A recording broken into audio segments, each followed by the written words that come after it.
other than the cab, because the cab was here and the foundation was here, but it's so great to see the activity that came out of the 50th.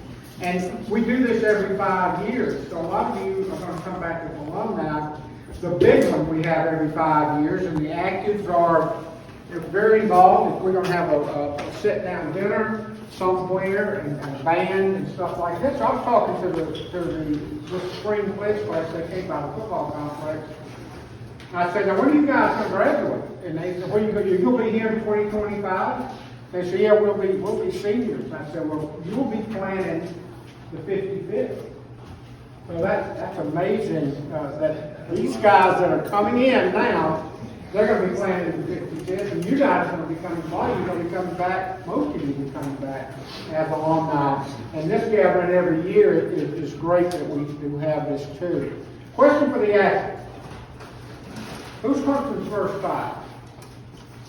Andrew David. Andrew David. Ted. Larry Davis. You said Clemson's line number one? Who was Clemson's first five? Wow. Nose. No.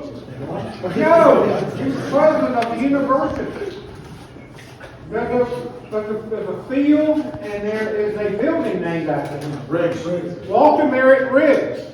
Walter Merritt Riggs was our first guy here. He played football at Auburn. He was from Orangeburg.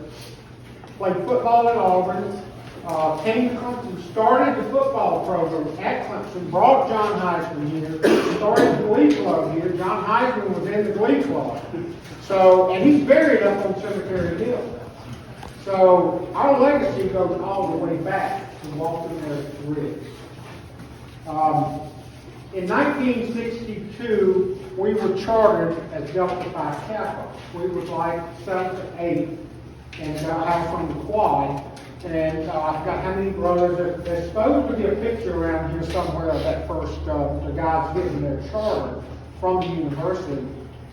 To go back a little further, Dean Cox, who's got a statue up there sitting on the bench around Tillman, he wanted to have fraternities at Clemson, so he approached the board of trustees in like 1959 to have national come on campus. Well, the board of trustees said, no, we're going to let you try this for 10 years. And if it works out, we'll let you go national. Well, it worked out.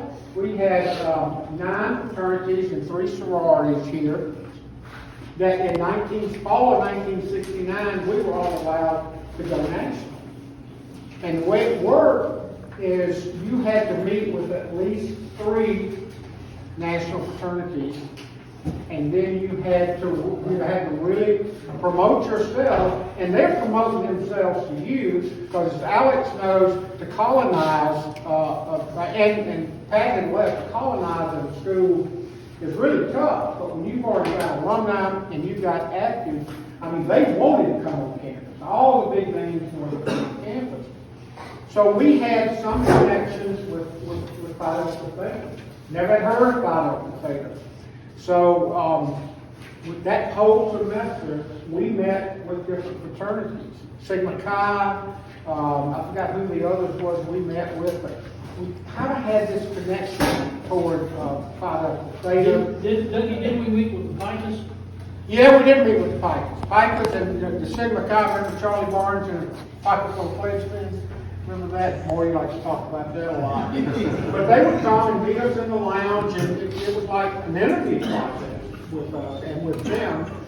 So we come down to this one night, and David Tibbs worked his butt off that year, almost flunked out of being involved with it. And you come down to this one night. It's like you guys getting your deals. This one night. And so we had one phone on the hall, and we're all gathered in the lounge. And we're waiting, because, we had put all our eggs in one basket. And if we hadn't gone Phi Delta Theta, we would have had to wait a semester, like the guys that were ATOs, and they were going out to Pike as well, and they didn't choose them.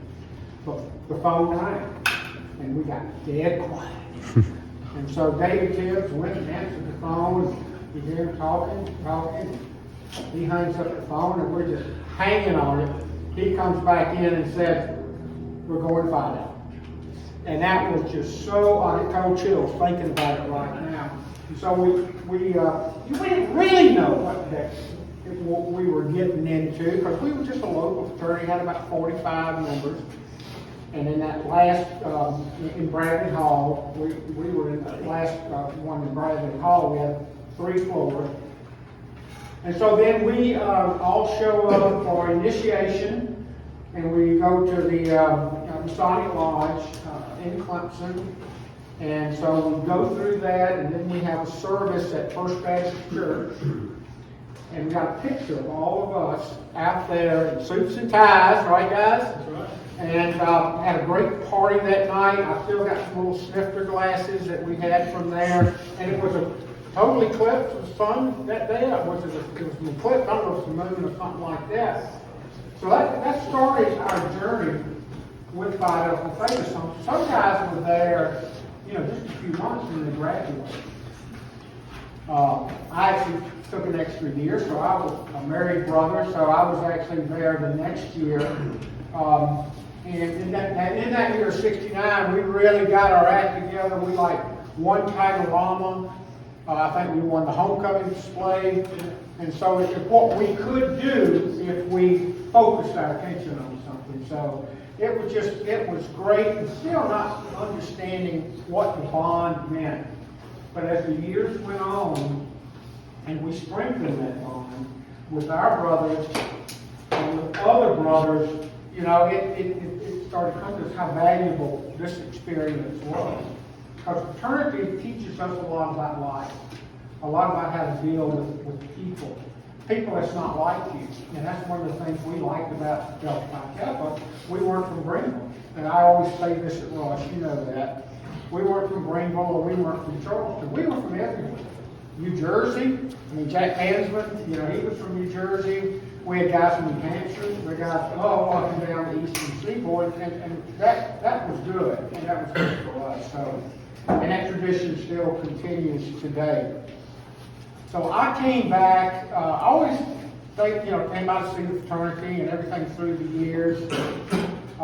And when I actually came back to live here in 2002, Doug Brown approached me to be the chapter advisor. Doug, who was the chapter advisor before that? Didn't have one. Huh? So Doug approached me, and the first thing I said was, "You got to get out of the garden." We had a house over there near the Alumni Center. We had to get out of it. Enough about that. Over 20 years, I have been your advisor. And it was just me in the beginning, and then after the Tucker Hill thing, they said you need more advisors. That's one thing they deemed us on. So we now have 7 advisors within the fraternity. And it's been a great ride. I mean, I get to interact with you guys. People say, "Why do you do this?" I said, "I get more than I give. I'm serving, and I get to know guys. The guys like Doug, he's got family now, and Alex, and all these guys that were presidents, who I dealt mostly with were the presidents, and because I couldn't get around to everybody. But it has been a great experience for me, and today I'm announcing my retirement. It's time for me to step down. I've done it for 20 years, so at the end of this semester, I have decided to turn it over, and with y'all's vote on an advisor, we serve at your graces, and I've asked Doug to take over as the chapter chair, the tab chair for Phi Alpha Theta. He's done a great job. He stepped up, with this alumni, especially with the 50th and everything. I'll still be around, but I just wanted to say that it's time to have a younger guy. We older guys have carried the load, and I have enjoyed it, and I will still be here. I hope still you invite me to speak at Rush and everything like that. But this is my swan song. Thank you.